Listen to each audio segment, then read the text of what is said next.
it's a mirror, and that's what I'm working on.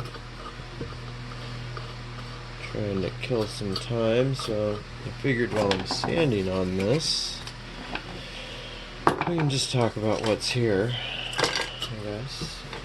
There's a rattle can that somebody sprayed on here, and you can see they did it while it was on the car. So you have a nice big run right there. Sagging the paint. The paint was super thin through here. I know I saw another one. I think I took it out. But you can see here this edge, how it doesn't feather. Like this is there's a nice feather here. But this is because they didn't prep this. Oh yeah, here's the other run. It's right there. I don't know if you can tell. That's where it just builds up. But we want to take it back until it starts to feather, and then you know it's stuck. Now some guys will tell you if you gotta strip off all the rattle can, and sometimes that might be true, but really, as long as there's no chemical reaction and it sticks, you're good. You know, I had a weird little reaction on the body of this car. Excuse me. I don't know.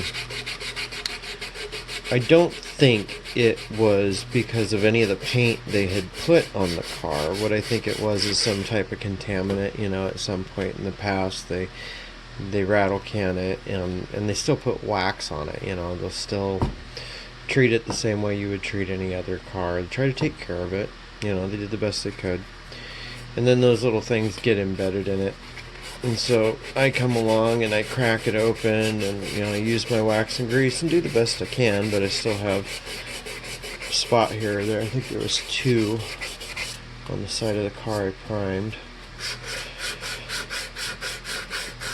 But I'm going to coat this with a good layer of primer.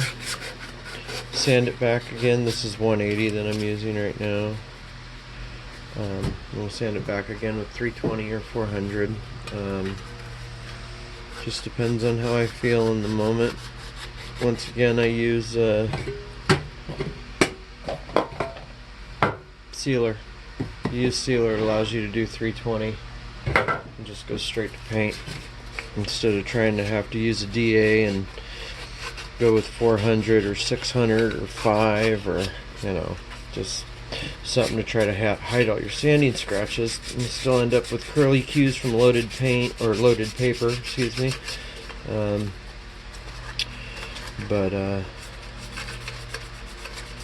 Yeah, the sealer just allows you to cover all that unsightly business. So here, once again, so because this was on the car and this is the back side away from where they were actually able to get to, you can see that shiny edge right there.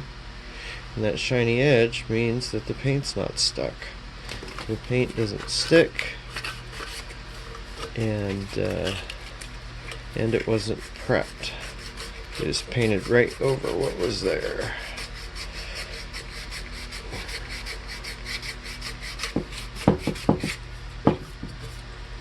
So I am concerned there might be some contaminant in there. We're going to flood this really well with wax and grease remover.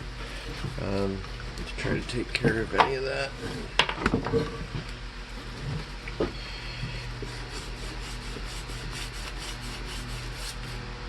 There, now you can really see that run.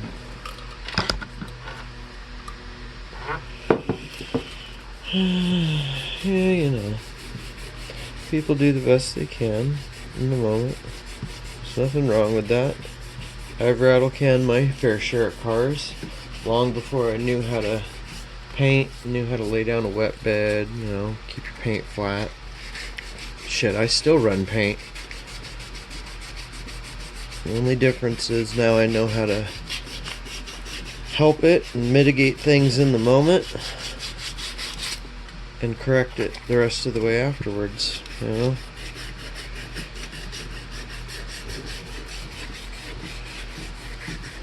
So, anyway, I'm going to finish sanding this out.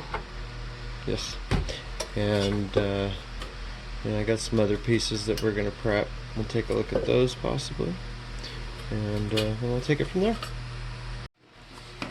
So we got the end caps here, and basically going to be taking this trim off. Little screws, 3 of them. Generally with a piece like this, especially since the screws are hidden, I mean sans that one, you'll be able to see that one. When you open the deck lid,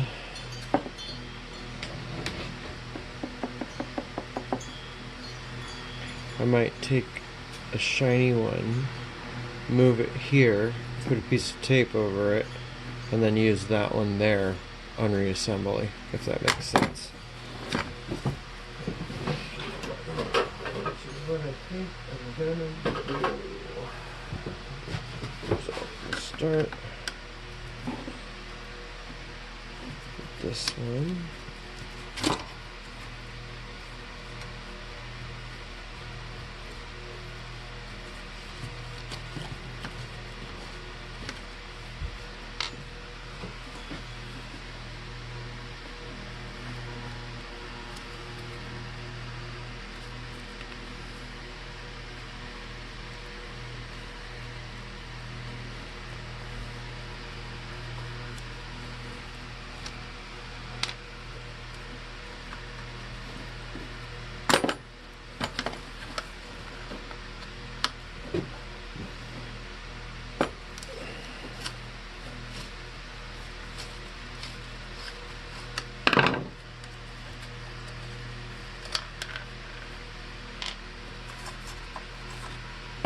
Alright, delicate little piece of trim.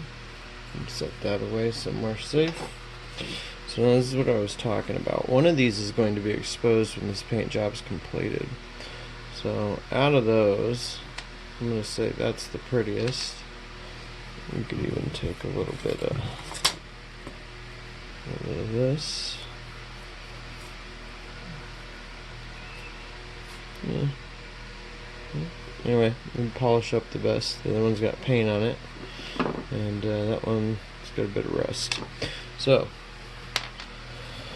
we don't lose the screws, we put them back, and I'm going to put the nice one that we want to use in this little hidden panel, and then even take a piece of tape and put it over the head.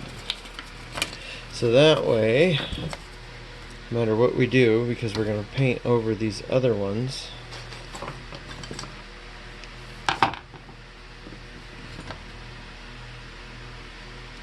that one will remain beautiful and presentable, and it can take the place of the one that I'm inserting into it now. And the rest of these will just get painted with this part, not a big deal. And then once again, this is just, besides putting everything in Ziploc baggies and trying to label it, because I do that as well. I mean, I have a bunch of Ziploc bags, but you know, when I can stick the fasteners back where they go, or you know, in this case have a situation where I need to account for that. Well, this is interesting. So you can see the car. It's originally brown, and I like brown. If you've seen my Scirocco, you know I like brown. Or my tank. Painted my tank the same color. This is a little darker though than Brazil brown, of course. But then once again you can see, because nothing here could ever be prepped because it was under that trim.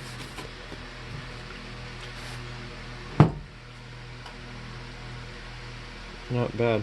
And I'm pretty sure this brown is also a single stage. Oh, here it is.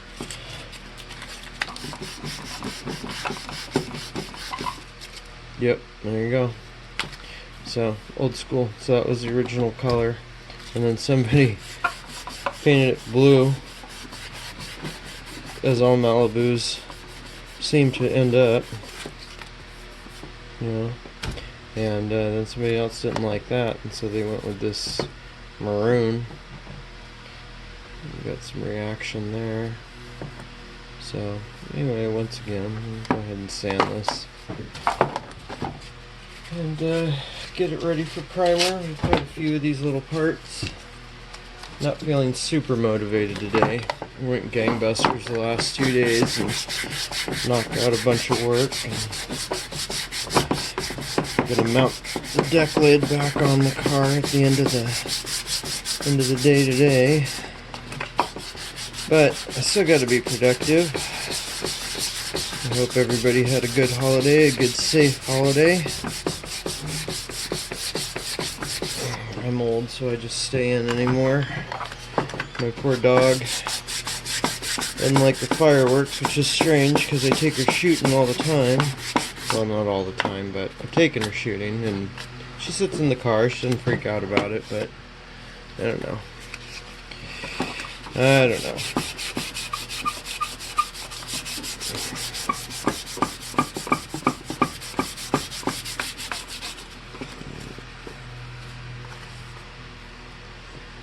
Oops, so you can see a little run right there.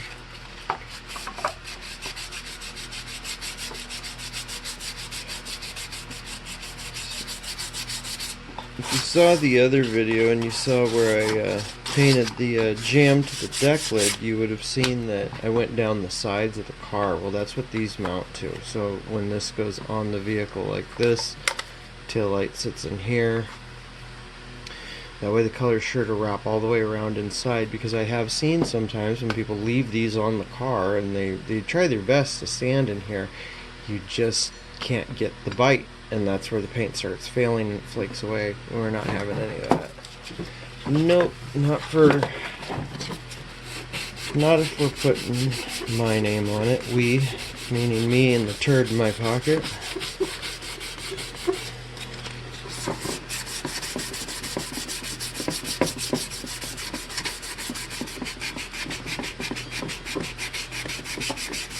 Once again, we want this to feather.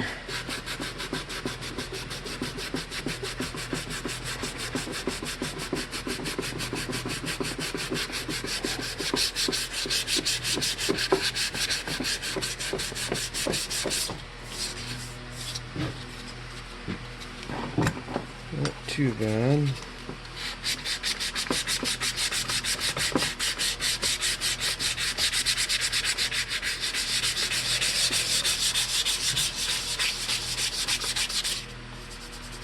Yeah, we're getting there.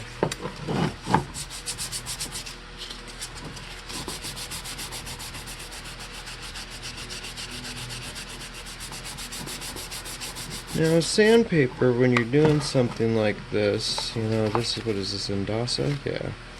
Indasa's kind of middle of the road. It's not too expensive. It's under 20 bucks for a whole roll of this 180 that I'm using. I think the 400 is comparable, a little couple $5 more a roll. You know, and when you're doing heavy gouging, heavy sanding, I don't know that it matters too much, other than if your paper gets loaded, then you're really wasting it. There's some paper out there that, I mean, it's just absolute garbage. But like when I am DAing the body of this Malibu, I'm using this, and this is cheap, but this is 100 grit, and it's only meant to put a really good mechanical bond into the car. And I have hook and loop on my DA. I need another DA. I need a good Dynabrite or something. Anyway, because I have sticky back, but I just can't use it. Anyway, so yeah, I mean, with this stuff, I think I got this box for $6. You know, so it saves me a lot of money there. However,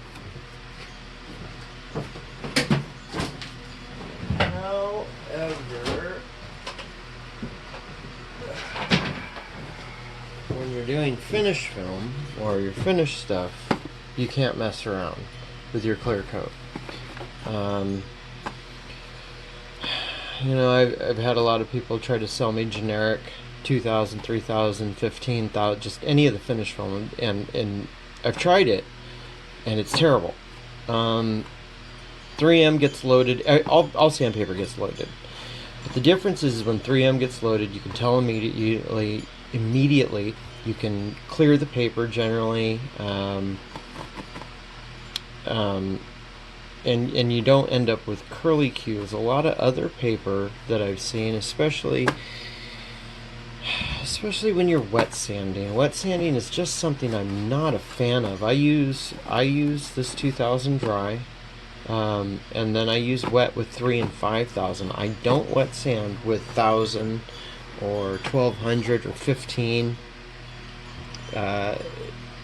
Just in my experience, for the mess it makes, it's just not a good trade-off. There's the time you save by investing the money and buying these $60 boxes of paper. I don't know. I guess the better way to put it is 3M designed this so you don't have to polish very long. You can sand.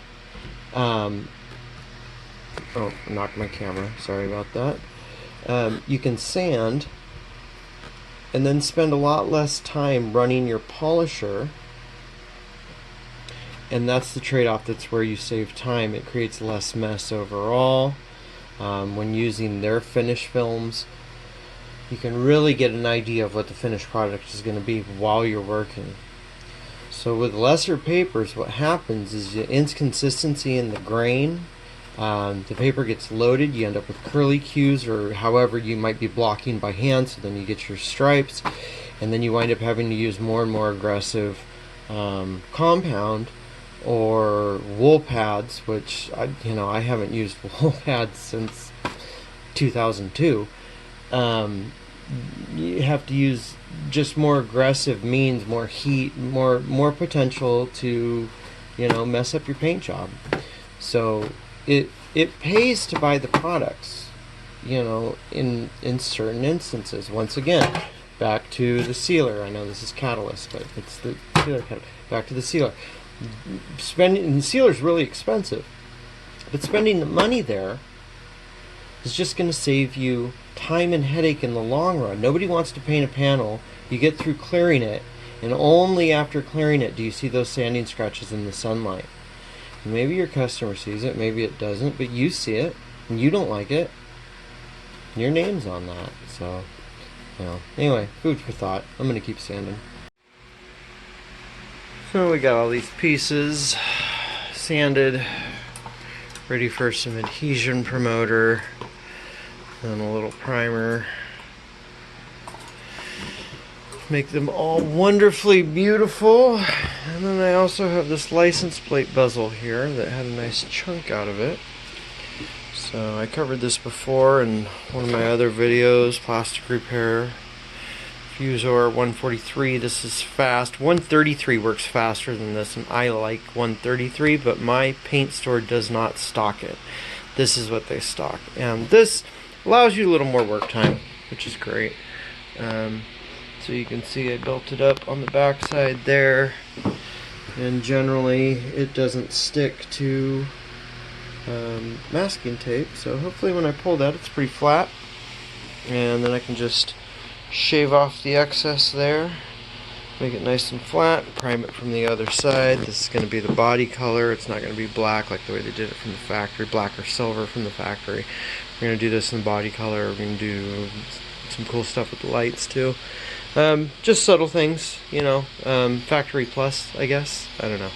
So anyway, until later, I'm going to keep plugging, and when I get some progress, I'll bring you guys back in. And I've been trying to churn out videos. I've seen my subscriptions have gone from 6 to 20, double digits, woohoo, within a week. So I don't know, must be doing something right. Thanks a lot for watching. I really appreciate it.